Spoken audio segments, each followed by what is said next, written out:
Good morning. It is Tuesday, January 7th. Here's what we're working on. Premiers across the country are reacting to Prime Minister Justin Trudeau's resignation notice. In international news, a deadly earthquake hits China's Tibet region, killing dozens. And despite having a full, healthy lineup for the first time this season, Toronto Raptors blown out by the Milwaukee Bucks.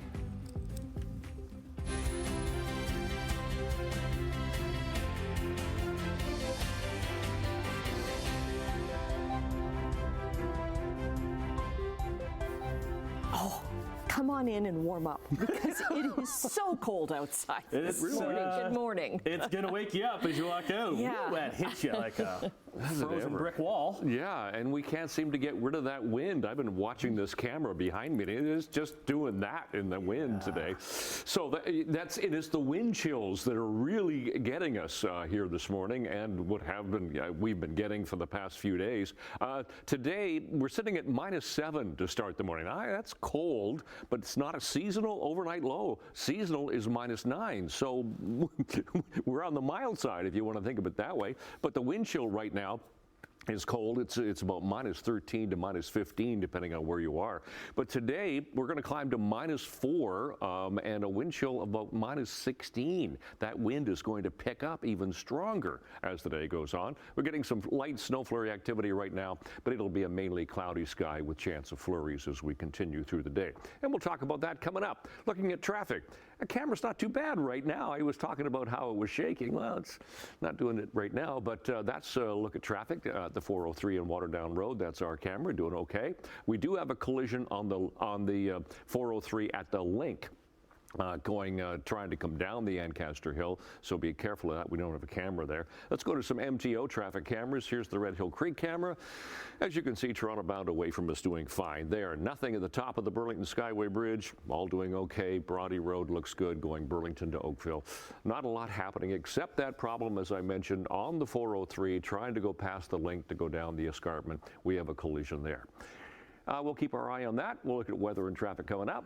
Right now, the news. Okay, thanks very much, Brian. Well, following Prime Minister Justin Trudeau's resignation announcement, the premiers are already expressing concern over his leadership during the period before President-elect Donald Trump takes office south of the border. Simone Gavros joins us in studio now with more. Good morning. Good morning, Annette. Well, Trudeau's resignation brings a lot of instability to Ottawa, which is 2 weeks until Trump takes office. The premiers of Canada are focused on coming up with this strategy to tackle the incoming devastating tariff threats. Now, yesterday, Premier Doug Ford spoke on the topic following the news of the resignation, insisting that the focus remains on Canada-U.S. relations. We need the Prime Minister to focus 100% on the U.S. tariffs. We have 14 days left before elect President Trump gets inaugurated, and we need to focus to make sure these tariffs don't move forward, and if they do move forward, we need to make sure that the federal government has a strong plan. Trudeau will remain Prime Minister until a new leader is chosen, so progress can still be made on this tariff front. Ford says the federal government must urgently explain to Canadians how the country plans to avoid the 25% tariff threat on Canadian goods. The premiers of Canada are requesting a meeting to happen with Trudeau sometime next week, which is right around the corner from Trump's inauguration day on January 20th. Now, Trump also weighed in on the news from Ottawa yesterday, suggesting that Canada should merge with the U.S., which would remove that tariff threat. Premier Doug Ford was on CNN last night with his response to Trump's posts about Canada becoming the 51st state. Yeah, I can appreciate his sense of humor, and I kind of went back about buying Alaska, but you know something, it's just not realistic. We're a sovereign country. We're proud Canadians, just like Americans are proud.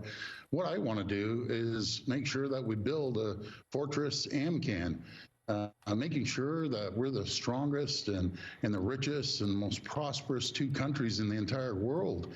We have a tremendous amount to offer the United States, as we have over the years, no matter if it's our energy or our critical minerals. And that's what we want to do. Now, the Canadian Chamber of Commerce CEO also made a statement yesterday saying that Canada can't afford inaction with so much at stake and that the next Prime Minister will need to hit the ground running when it comes to Canada-U.S. trade relations. Tim, back over to you. All right, thanks, Simone. Let's stay with this story because the Liberal Party president says that Justin Trudeau will actually call a national board meeting this week to begin the process to select a new leader after Prime Minister Justin Trudeau announced his resignation. It has become obvious to me with the internal battles that I cannot be the one to carry the Liberal standard into the next election. I truly feel that removing the contention around my own continued leadership is an opportunity to bring the temperature down. Trudeau also asked the Governor-General to prorogue Parliament until March 24th while a leadership race does take place. Trudeau will stay on as leader until then. Opposition parties say they will vote to topple the government and trigger an election as soon as possible, no matter the leader. Now, while leaderless Liberals focus on saving their jobs and fighting each other for power, the country spirals out of control. Justin Trudeau's Liberals have let down Canadians. They have let you down when it comes to the cost of homes. He's let you down when it comes to the cost of living. So if a non-confidence vote moves forward when Parliament resumes at the end of March, we could see a federal election come early May.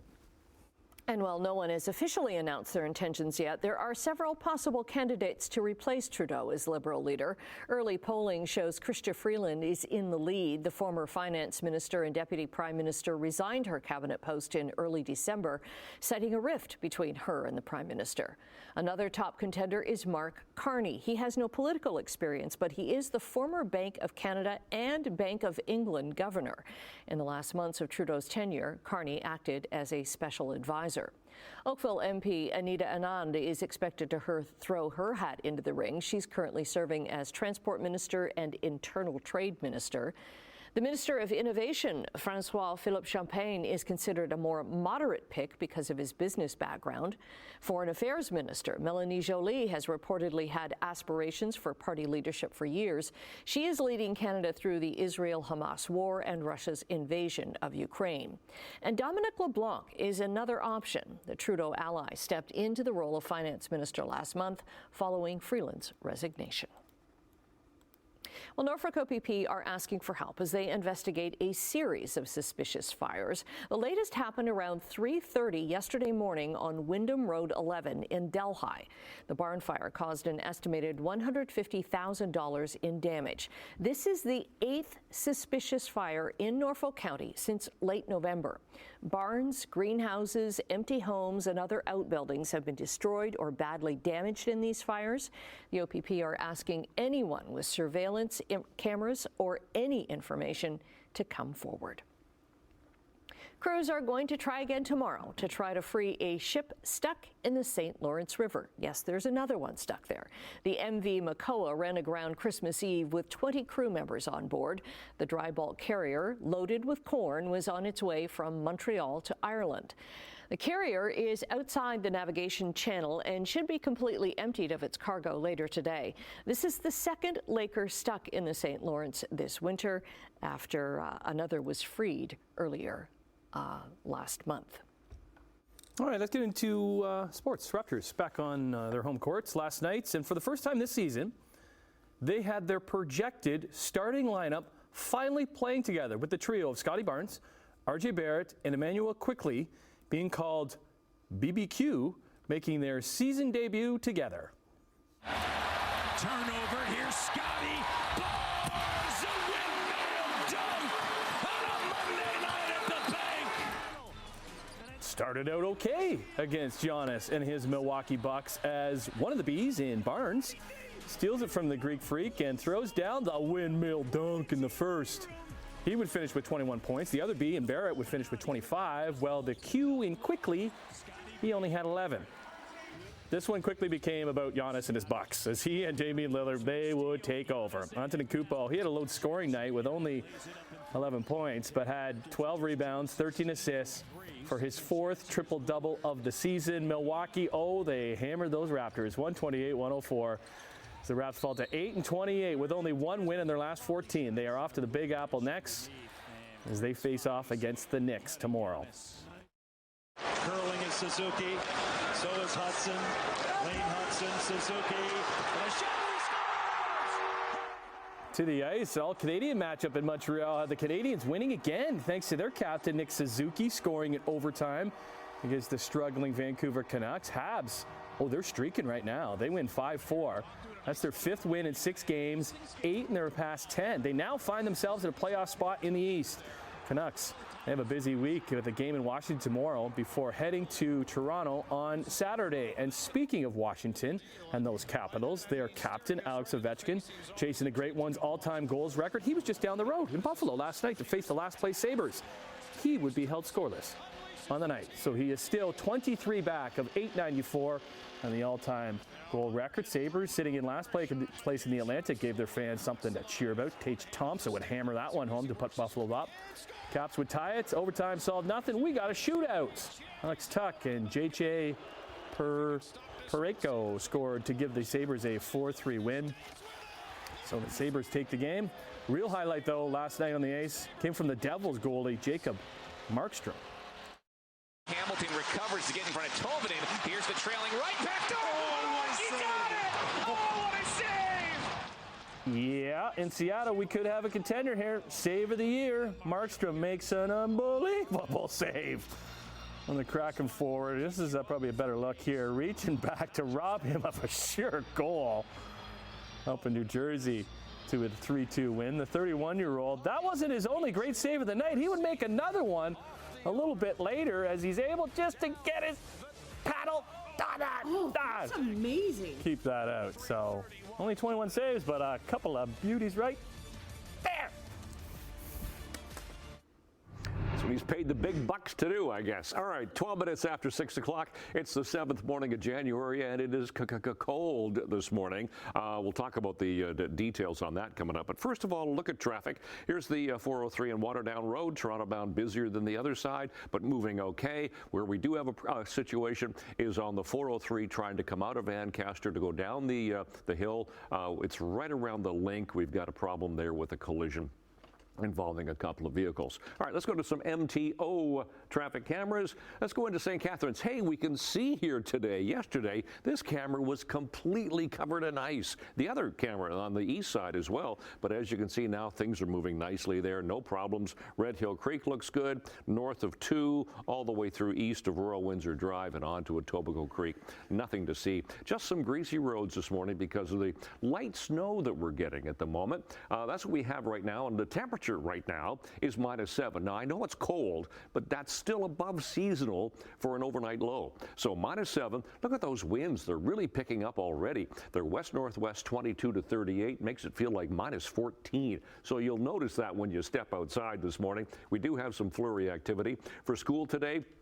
And we're going to climb to -4. It'll be mainly cloudy, so we could see a bit of sun, windy, and we'll get some flurries. And that's what we're getting now. That snow squall activity is really kicking up, coming off of, well, pretty much all of the lakes toward the south. That's the wind that we're getting at the moment, and that wind is going to be strong once again today. Northwest 30 gusting to 50, and that's a cold wind that we're going to continue to get. So today's temperatures anywhere from -3 to -4, generally around the Horseshoe, a little colder as usual for Guelph and Kitchener, but a bit of sunshine is possible, otherwise flurries. Tonight is going to be cold. -9 for Niagara, but -13 with a wind chill of -22 tonight because that wind, once again, stays strong as the skies clear. And then tomorrow, once again, bit of sunshine, chance of flurries, temperatures -5 to -7 to -9 degrees, as you can see. So as you step out the door, you're going to notice that chill hit you. -7 right now.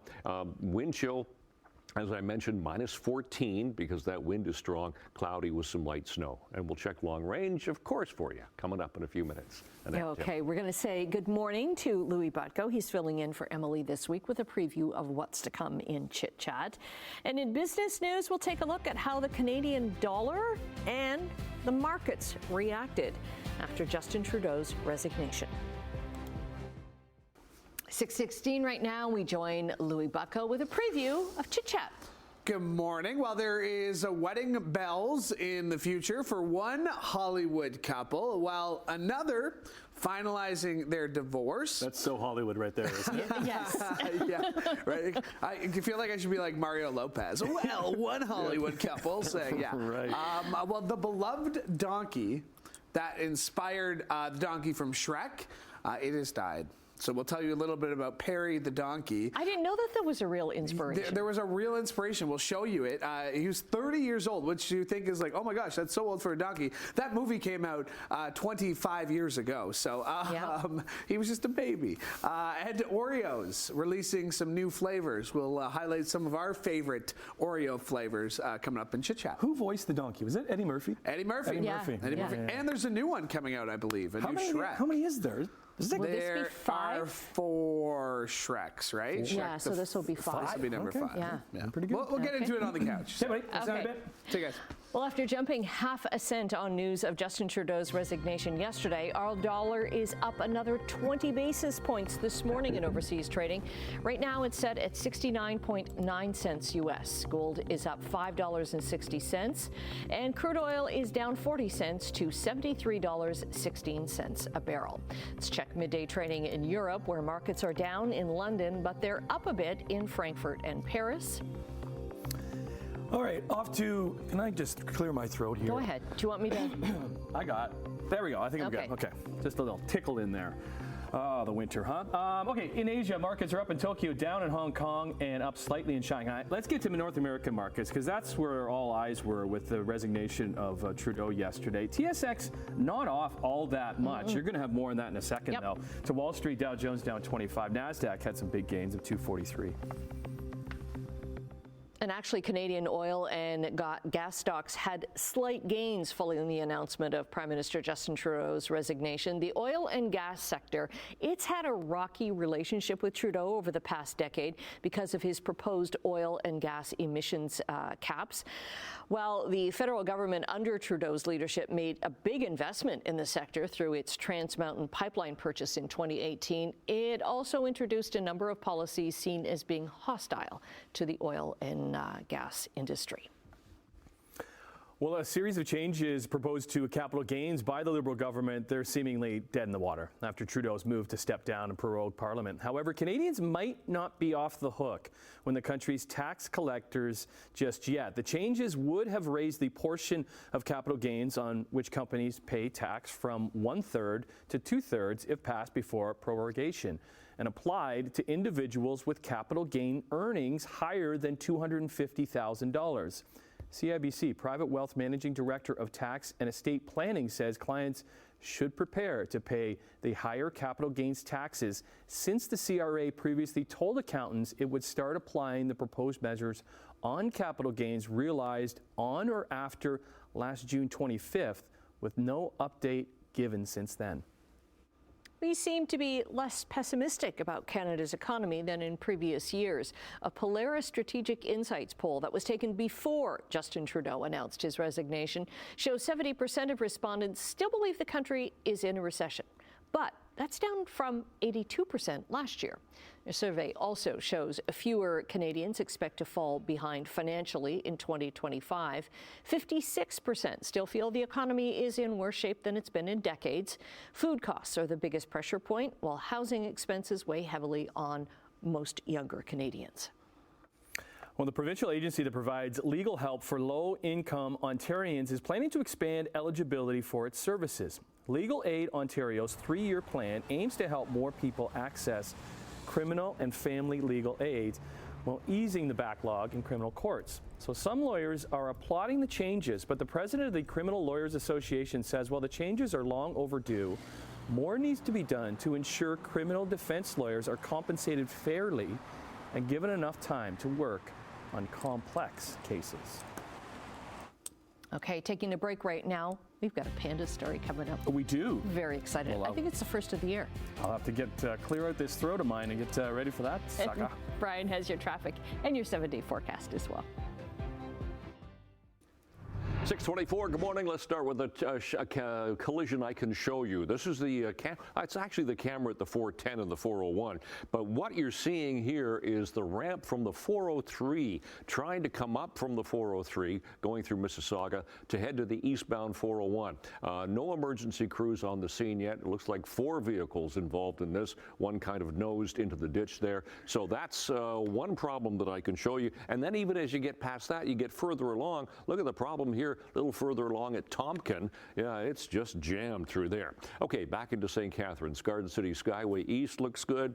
The Burlington Skyway Bridge is starting to slow down, just normal volume through Bronte, through Sheridan, as you can see. And of course, the collision that we don't have a camera, can't show you that. It's on the 403 eastbound, trying to come out of Ancaster, going past the link. We have a collision there as well. Okay, temperatures this morning. Yeah, it's cold, -7, but that's not seasonal. Seasonal is -9, so, you know, it still feels cold, and it's that wind that does it. A wind chill of -14. -8 Grimsby, Toronto, and Mississauga. There's seasonal temperatures. -9 overnight low, -2 daytime high. We didn't get there yesterday. So those are our sun times and our records for today. And for school today, it'll be -7 for the first bell, mainly cloudy, chance of flurries, and we should hit -5 for later on after school. But the high for the day today is -4, but still a wind chill of -12 as that wind stays strong. -13 tonight, wind chill -22. There is a extreme cold weather alert issued by the Hamilton Medical Officer of Health. That's going to stay in effect tonight with that -22 wind chill. Tomorrow even colder, -7, wind chill -16, bit of sun. -4 and -3 Thursday and Friday. The weekend, we're looking at chance of flurries both days, -2 and -3. So temperature starts to moderate. That's your forecast. Annette, Tim. We have a panda story. Get your puns ready. First one of the year. A pair of giant pandas, they had a lot of fun playing in all that snow that came down in Washington at the Smithsonian National Zoo in D.C. Here they go. Come on, roll down there. Yay. I'm going to bite myself. There we go. There we go. Okay, there we go. That's what we're looking for. Yeah. There you go. We need some like Benny Hill music going here. Right? So the zoo was closed to the public because the area's biggest snowstorm in years, but these two were having, just a blast on a snow day. That's like any kids do on a snow day, you know what I mean? Just stew pandas right there, huh? Ah, very good, Yeah, very that's good. an easy one. Low-hanging. Low-hanging bamboo. Yeah, there you go. Yeah. So Washington doesn't get that much snow. No, and they were So kind of decimated. they So were limited, everybody's like kind of shut down everything. Because it was like, 10 centimeters? Yeah, 10 centimeters. Yeah. Okay, we've got more to come. Stay with us.